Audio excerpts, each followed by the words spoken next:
Vamos falar de uma carta que, nossa, muita gente tem um certo receio, né? O 5 de ouros. Quase sempre a gente associa a crise, a perda, mas e se o verdadeiro segredo dessa carta for um caminho para uma conexão muito mais profunda?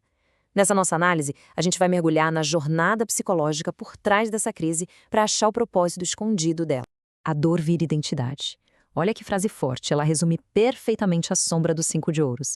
É aquele momento perigoso, sabe? Quando uma fase ruim deixa de ser só uma fase e se transforma na história que a gente conta sobre quem a gente é. Vamos entender direitinho como isso acontece. Bom, nossa jornada começa com o impacto inicial da crise, que é a consciência da falta. É o primeiro estágio, aquele momento em que a gente se dá conta da perda. E parece que ela toma conta de absolutamente tudo. E o mais interessante é que essa crise não aparece do nada, assim, do vácuo. Muitas vezes ela é resultado direto da carta anterior, o 4 de ouros. Pensa no 4 de ouros como aquele momento em que a gente se apega demais, tenta controlar tudo com um medo danado de perder. O 5 de ouros é a vida chegando e mostrando, às vezes do jeito mais duro, que esse controle todo é pura ilusão. E aqui está o pulo do gato. A crise do 5 de ouros vai muito além de perder grana ou bens materiais. O centro dela, o que dói de verdade, é uma experiência interna, uma ferida na alma.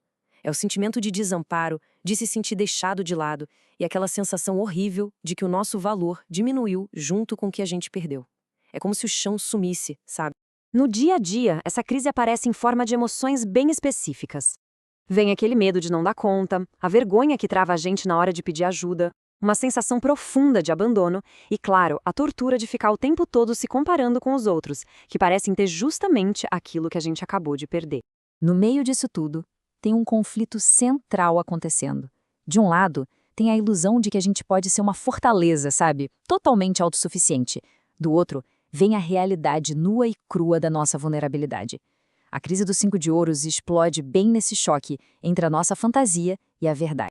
E a partir desse choque, existe um risco de a gente cair num lugar bem mais escuro.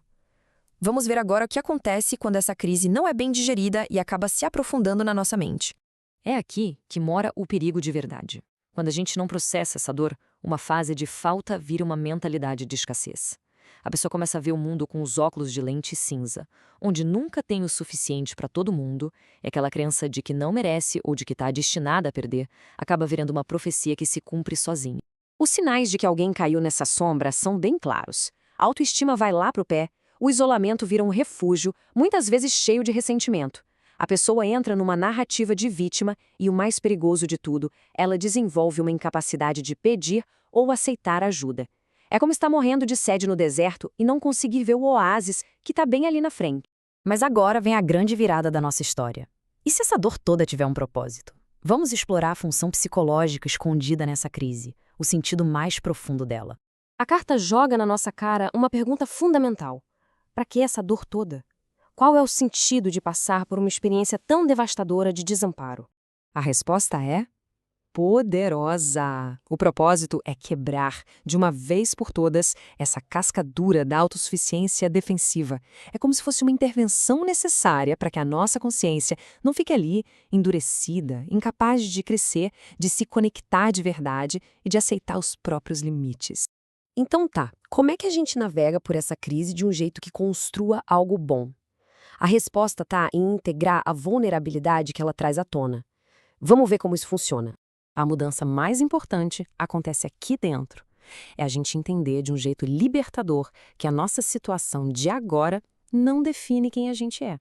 A diferença entre eu estou passando por uma dificuldade e eu sou um fracasso, nossa, essa diferença é a chave de tudo.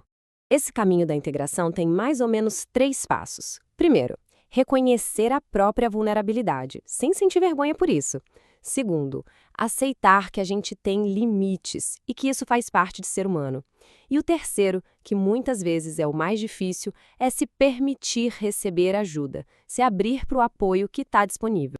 E olha que interessante, a própria imagem da carta nos dá um símbolo de esperança. Aquela porta iluminada da igreja representa os recursos, o apoio que existe ao nosso redor. Eles estão ali, mas para a gente conseguir acessar, primeiro a gente precisa levantar a cabeça e reconhecer que eles existem. E assim a gente chega ao ponto alto da nossa jornada. O resultado de atravessar essa noite escura da alma é uma transformação profunda. A crise se torna a semente de um novo tipo de conexão. A transformação é gigante. Onde antes tinha isolamento, agora existe abertura para se conectar com o outro. A mentalidade de escassez dá lugar a uma humildade genuína, viva, e a vergonha de precisar é substituída pela dignidade que a gente encontra quando abraça a nossa própria fragilidade. É uma virada de chave completa. A lição final dos 5 de ouros é transformadora. Pedir ajuda não é fracassar, é um ato de coragem.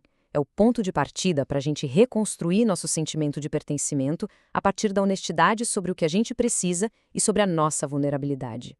E para fechar, fica essa reflexão.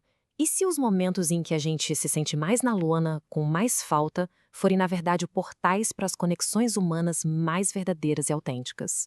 Fica aí essa ideia. Espero que essa nossa conversa tenha ajudado a iluminar essa carta tão poderosa.